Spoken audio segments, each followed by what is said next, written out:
Bonjour, dans cette vidéo on va s'intéresser à la correction de la deuxième partie des exercices où l'on cherche à savoir s'il s'agit d'une situation de proportionnalité.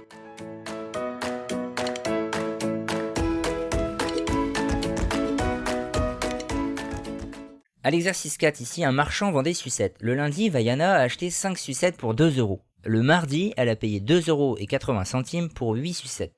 Le prix est-il proportionnel au nombre de sucettes achetées et as-tu une explication? Alors on va regarder. Alors là, la méthode que je propose dans le 4, c'est de chercher justement le prix d'une sucette. 2 € c'est pour 5 sucettes, on veut pour une seule sucette, on va faire 2 divisé par 5. Et ça va nous donner 0,4. Une sucette coûte donc 40 centimes d'euros. Du coup, le mardi, elle en a acheté 8. Donc on s'attend à ce qu'elle ait payé 8 fois 0,4, c'est-à-dire 3,2. Le problème, c'est qu'elle a payé 2,80 €. Donc, on peut conclure qu'il ne s'agit pas d'une situation de proportionnalité. Elle a payé 2,80 € pour 8 sucettes, alors qu'elle aurait dû payer 3,20 €.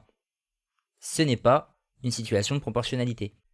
Et si on peut faire une explication, pourquoi a priori elle a payé moins cher que ce qu'elle aurait dû? C'est le cas classique où visiblement elle a dû avoir une promotion, une réduction. Je ne sais pas, peut-être 7 sucettes achetées, la 8e offerte, on ne peut pas savoir. Mais c'est ce qu'on va mettre, il y a eu une promotion. Voilà, il y a dû y avoir une promotion, on ne cherche pas plus loin. Exercice 5, on reprend le scénario de l'exercice 4, la même situation. Cette fois par contre on paye 1,75 € pour 5 sucettes et 3,85 € pour 11 sucettes. Le prix est-il proportionnel au nombre de sucettes achetées? Alors vous pouvez voir à droite, ce que je vous propose justement, c'est de faire un tableau. Et donc dans ce tableau, on va placer les deux grandeurs qu'on regarde, le nombre de sucettes et le prix qu'on paye en euros.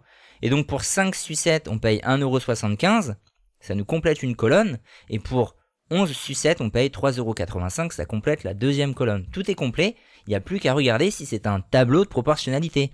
Et la méthode, elle est très simple, c'est de faire le rapport de toutes les colonnes, et on va vérifier qu'on obtient le même résultat. On va donc faire 1,75, alors on pourrait faire dans l'autre sens, il n'y a pas forcément de règle.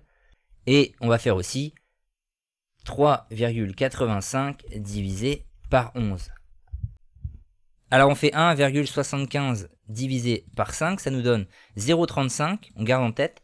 Et on va faire aussi 3,85 divisé par 11, qui vaut aussi 0,35. On a donc le même coefficient. Alors c'est bon, il s'agit d'une situation de proportionnalité. Alors je vous précise quand même une chose, c'est que là on a fait 1,75 divisé par 5. Je vous ai dit qu'on aurait pu faire dans l'autre sens.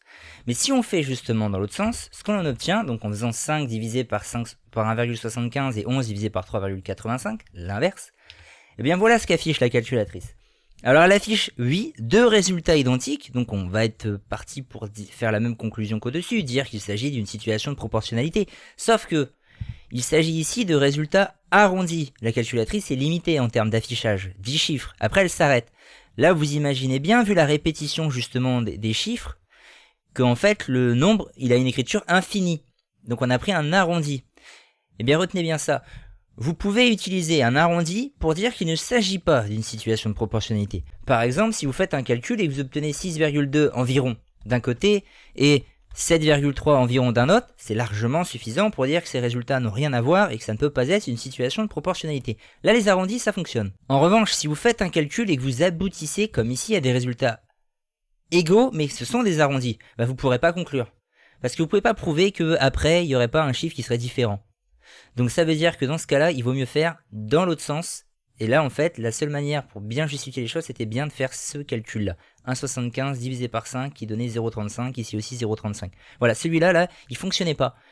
Parce que les résultats étaient arrondis et qu'il ne faut pas utiliser un arrondi pour dire qu'il y a proportionnalité. Voilà, c'est juste un cas particulier, celui-là. Vous l'aurez vu. Là, on conclut en tous les cas.